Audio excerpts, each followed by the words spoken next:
హరి ఓం శ్రీ గురుభ్యో నమః. శ్రీ మహాగణాధిపతయే నమః.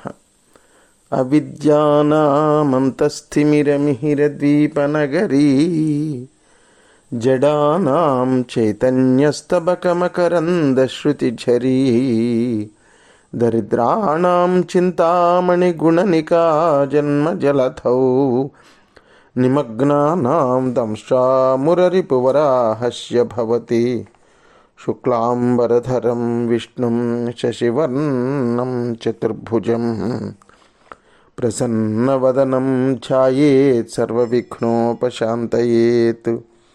వందే గురుపదద్వంద్వమవాన్మానసగోచరం రక్తశుక్లప్రభామిశ్రమతర్క్యం త్రైపురం మహః. సానందమానందవనే వసంతం ఆనందకందం హతపాపబృందం వారాణసీనాథమనాథనాథం శ్రీ విశ్వనాథం శరణం ప్రపద్యే. విశ్వేశం మాధవం ఢుంఢిం దండపాణిం చ భైరవం వందే కాశీం గుహాం గంగాం భవానీం మణికర్ణికాం. హర నమః పార్వతీపతయే. హర హర మహాదేవ శంభో శంకర. భక్త మహాశీలరా, పార్వతీదేవి కేదారేశ్వర శివలింగం గురించి చెప్పమని అడిగితే పరమశివుడు ఎంతో ఆనందంగా పార్వతీ అమ్మవారికి కేదారేశ్వర శివలింగం యొక్క మహత్యాన్ని చెప్తున్నాడు.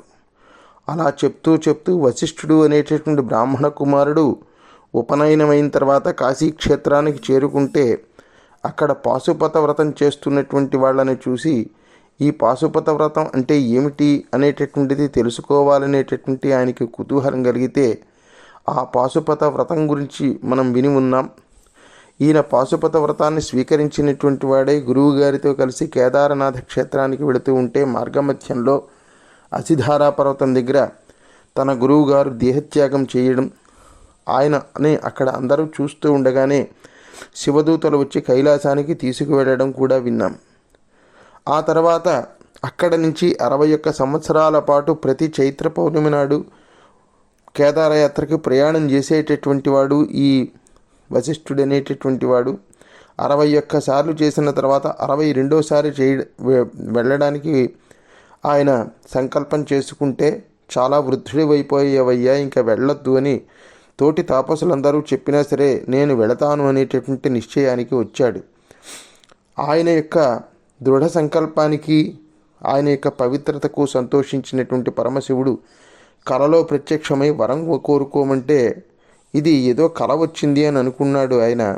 కానీ శివుడు చెప్పాడు, నీకు మిథ్యాస్వప్నం ఉండదయ్యా, నీలాంటి వాడికి నువ్వు ఇంద్రియాలను జయించావని నచ్చజెప్పి వరం కోరుకోమన్నాడు. అప్పుడు అతను తన గురించి కాకుండా తన వెంట వచ్చినటువంటి తాపసులనందరినీ కూడా అనుగ్రహించమని వరం కోరుకున్నాడే పార్వతి అని పరమేశ్వరుడు పార్వతీదేవితో చెప్తున్నాడు. ఆయన అలా తన గురించి కాకుండా తనతోటి పాటుగా ఉన్నటువంటి మిగతా తాపసుల గురించి ఎప్పుడైతే వరం కోరుకున్నాడో నేను చాలా సంతోషించాను, ఆనందించాను, తథాస్తు అన్నాను. తన గురించి కాకుండా పరోపకార బుద్ధితో ప్రవర్తించినటువంటి వశిష్ఠుడి యొక్క తపస్సు ఎప్పుడైతే ఆయన చేస్తున్నటువంటి తపస్సు అంటే ఏవో ముక్కు మూసేసుకుని తపస్సులు చేయక్కర్లేదు, ఆయన చేసినటువంటి ఈ కేదారయాత్ర ఆ తనతో ఉన్నటువంటి తాపసుల యొక్క మంచి చెడ్డలు చూడడం కూడా ఒక తపస్సే. ఆయన ఎప్పుడైతే తన గురించి కాకుండా తన పక్కన ఉన్నటువంటి వాళ్ళ గురించి పరోపకార బుద్ధితో ఒక వరం అడిగాడో ఆయన చేసినటువంటి తపస్సు ద్విగుణీకృతం అయ్యింది. అందువల్ల ఇంకో వరం కూడా కోరుకో వశిష్ఠ అన్నాను. అప్పుడు వశిష్ఠుడు ఏం కోరుకున్నాడే తెలుసునటే, మహాదేవా, ఈ కేదార క్షేత్రానికి రావడానికి చాలా కష్టంగా ఉంది, ఈ మార్గం చాలా కష్టంగా ఉంది, అనేకమైనటువంటి కష్టాలకి ఓర్చుకుంటూ ఈ పర్వతానికి రావాల్సి వస్తుంది. కేదారనాథ క్షేత్రానికి ఈ ఉత్తరాఖండ్లో హిమాలయ పర్వత ప్రాంతాలలో ఉన్నటువంటి కేదార్నాథ్ రావాలంటే చాలా ప్రయాసపడి రావాల్సి వస్తుంది. అందువల్ల అందరికీ ఇక్కడికి రావడానికి కుదరడం లేదయ్యా, చాలా ప్రయాసతో కూడుకుని ఉన్నది కదా. అందుకని కేదారేశ్వర, నువ్వు ఈ హిమాలయ పర్వత ప్రాంతాల నుంచి వచ్చి కాశీక్షేత్రంలో నివాసం ఉంటే చాలామంది నిన్ను దర్శించుకునేటువంటి అదృష్టం ఉంటుందయ్యా అని ప్రార్థించాడు. అతని ప్రార్థనను మన్నించానే పార్వతి. అప్పటి నుంచి కూడా నేను హిమాలయాలపై ఉన్నటువంటి కేదార్నాథ్లో కళామాత్రంగా ఉంటున్నాను, కాశీలో మాత్రం సర్వభావంతోనూ ఉంటున్నానే పార్వతి అని. ఇదంతా కూడా వశిష్ఠుడికి వచ్చినటువంటి కలలో జరిగింది. ఇంతలో తెల్లవారింది. అందరూ చూస్తూ ఉండగా, దేవర్షులు స్తుతి చేస్తూ ఉండగా, సమస్త యాత్రికులు వెంట వస్తూ ఉండగా వశిష్ఠుడిని ముందు పెట్టుకుని నేను కాశీ క్షేత్రానికి వచ్చి హరపాప తీర్థం నుంచి దగ్గర నేను ఉంటున్నానే. నా సంబంధం వలన హరపాప తీర్థంలో స్నానం చేసి నన్ను ఆరాధించినటువంటి ఆ వశిష్ఠుడి యొక్క అనుచరులు అందరూ కూడా ఆ దేహంతో సిద్ధిని పొందారు. ఆనాటి నుంచి సాధకులకు సిద్ధిని చేకూరుస్తూ ఆ కాశీక్షేత్రంలో ఉన్నటువంటి ఈ కేదార శివలింగంలో నేను కొలువై ఉన్నాను. తుషారాద్రిం సమారుహ్య కేదారం వీక్షయత్ఫలం తత్ఫలం సప్తగుణితం కాశ్యాం కేదార దర్శనే. అందుకే కాశీలో ఉన్నటువంటి ప్రధాన ఘాట్లలో మణికర్ణికా ఘాటు, దశాశ్వమేధ ఘాటు చెప్తూ కేదార ఘాటును కూడా చెప్తారు హరిశ్చంద్ర ఘాటుతో పాటుగా. అందుకని అతి ముఖ్యమైనటువంటి ఘాట్లలో కేదార ఘాటు ఒకటైందనమాట. సరే, ఇక్కడ తుషారము అంటే మంచు, తుషారాద్రి అంటే మంచుకొండ, అంటే హిమాలయ పర్వతం. ఆ తుషారాద్రి మీద సమారుహ్య కొలువై ఉన్నటువంటి కేదారం, కేదారేశ్వరుణ్ణి, ఆ కేదారనాథుణ్ణి వీక్ష దర్శించుకున్నటువంటి యత్ఫలం పుణ్యఫలితం ఏదైతే ఉంటుందో తత్ఫలం ఆ ఫలితము కాశ్యాం కాశీలో ఉన్నటువంటి కేదార దర్శనే, కేదారేశ్వరుని కానీ దర్శిస్తే సప్తగుణితం 7 రెట్లు అధికంగా ఆ ఫలితం వస్తుంది, ఆ ఫలితం కలుగుతుంది. తుషారాద్రిం సమారుహ్య కేదారం వీక్షయత్ఫలం తత్ఫలం సప్తగుణితం కాశ్యాం కేదార దర్శనే. హిమాచలంలోని అంటే ప్రస్తుతం ఉత్తరాఖండ్ రాష్ట్రంలో గుప్తకాశీ దగ్గరలో గౌరీకుండము అని ఒకటి ఉంటుంది. ఈ గుప్తకాశీ, ఫాటా, సిర్సి దగ్గర నుంచి హెలికాప్టర్లో కేదార్నాథ్ ధామికి ఈజీగా వెళ్ళవచ్చు, కొంచెం డబ్బులు అవుతాయి. ఈ గౌరీకుండం దాకా కూడా బస్సు సౌకర్యం ఉంటుంది. కేదార్నాథ్కి వెళ్ళేటటువంటి భక్త మహాశయులు ఒకవేళ నడిచి వెళ్ళాలి అని అనుకుంటే ఈ గౌరీకుండ నుంచే నడక ప్రయాణం ప్రారంభించాలన్నమాట. హిమాలయాల్లోని ఆ గౌరీకుండము, హంసతీర్థము, అలాగే మధుశ్రవ, గంగ ఇవన్నీ కూడా కాశీక్షేత్రంలో కూడా కేదారనాథ్ సన్నిధిలో ఉన్నాయే, కేదార ఘట్టం దగ్గర. అందువల్ల దాన్నే హరపాప తీర్థము అని అంటారు.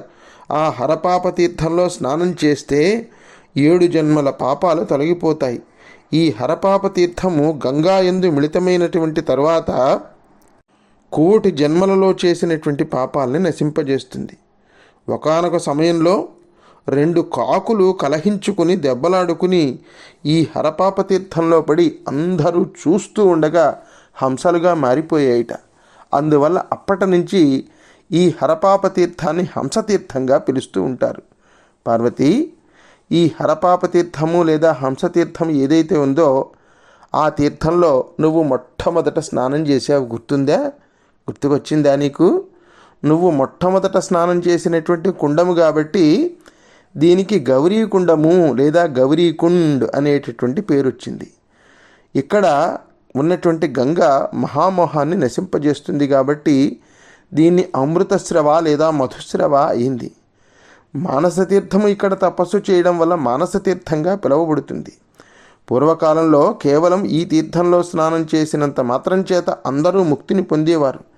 ఇలా ఈ కేదారకుండంలో స్నానం చేసినంత మాత్రం చేతనే అందరూ ముక్తిని పొందేస్తే సృష్టికి భంగం వస్తుంది అని దేవతలు వచ్చి నన్ను దేవదేవా, ఇక్కడ దేహత్యాగం చేసినటువంటి వారికి మాత్రమే ముక్తిని ఇవ్వమని నన్ను ప్రార్థించారు. నేను తథాస్తు అన్నాను. అయితే కేదారకుండములో స్నానము చేసి భక్తితో నన్ను పూజించి నా నామ జపం చేస్తూ జీవనం సాగించేవారు కాశీలో కాకుండా ఎక్కడ మరణించినా సరే వాళ్ళకి మోక్షాన్ని ఇస్తానే. హిమాలయ పర్వత శ్రేణులలో ఉత్తరాఖండ్ రాష్ట్రంలో ఉన్నటువంటి కేదారయాత్ర చేయాలనుకునే కోరిక ఉండి ఒకవేళ వెళ్ళలేనటువంటి వారు ఈ కాశీలో ఉన్నటువంటి కేదారేశ్వరుని ముట్టుకుంటే చాలు వారు కృతకృత్యులవుతారు. ఉత్తరాఖండ్లో ఉన్నటువంటి కేదార్నాథ్కు వెళ్ళిన వారు అక్కడ నీరు త్రాగాలి. అక్కడ నీరు త్రాగితే ఏ ఫలితం వస్తుందో దానికి సమానమైనటువంటి ఫలితం కాశీలో ఉన్నటువంటి కేదార తీర్థలో ఉన్నటువంటి ఆ నీటి బిందువు స్వీకరించడం వల్ల లభిస్తుంది. ఈ కేదారేశ్వరుడికి ఉత్తరంగా చిత్రాంగదేశ్వరుడు ఉంటాడు, దక్షిణంగా నీలకంఠ ఈశ్వరుడు ఉంటాడు. ఆ నీలకంఠుడికి వాయవ్య భాగంలో అంబరీశ్వరుడు, ఆ సమీపంలోని ఇంద్రజమున లింగము, దానికి దక్షిణ దిక్కుగా కాలంజరేశ్వర లింగము, చిత్రాంగదేశ్వర లింగము, ఇలాగా చిత్రాంగేశ్వరుడికి ఉత్తర భాగంలో క్షేమేశ్వర శివలింగం ఉంటుంది. ఈ శివలింగములన్నింటినీ దర్శించుకుని భక్తులు తరిస్తారు. 6 నెలల పాటు 3 కాలములందు ఎవరైతే కాశీక్షేత్రంలో ఉన్నటువంటి కేదారేశ్వరుని దర్శించుకుని నమస్కరిస్తారో వానికి యమాది దిక్పాలకులు కూడా వచ్చి నమస్కరిస్తారట. అంతటి మహత్యం ఉన్నది. ఈ కేదారేశ్వర శివలింగ ఉత్పత్తికి సంబంధించినటువంటి ఈ విశేషమైనటువంటి కథను చెప్పిన వాళ్ళకంటే కూడా విన్నవాళ్ళు అదృష్టవంతులయ్యా అగస్త్య, వాళ్ళకి శివలోక ప్రాప్తి తప్పక జరుగుతుంది అని సుబ్రహ్మణ్య స్వామి కేదారేశ్వర మహత్యాన్ని లోపాముద్రా సమేతుడైనటువంటి అగస్త్య మహర్షికి చెప్పాడు. శ్రీ కాశీ విశ్వనాథ భగవానికి జై. భక్త మహాశైలరా, మనం రేపటి కథాభాగం ప్రారంభించుకునేంత వరకు స్వస్తి ప్రజాభ్య పరిపాలయంతాం న్యాయేన మార్గేణ మహిమహీషాః గో బ్రాహ్మణేభ్య శుభమస్తు నిత్యం.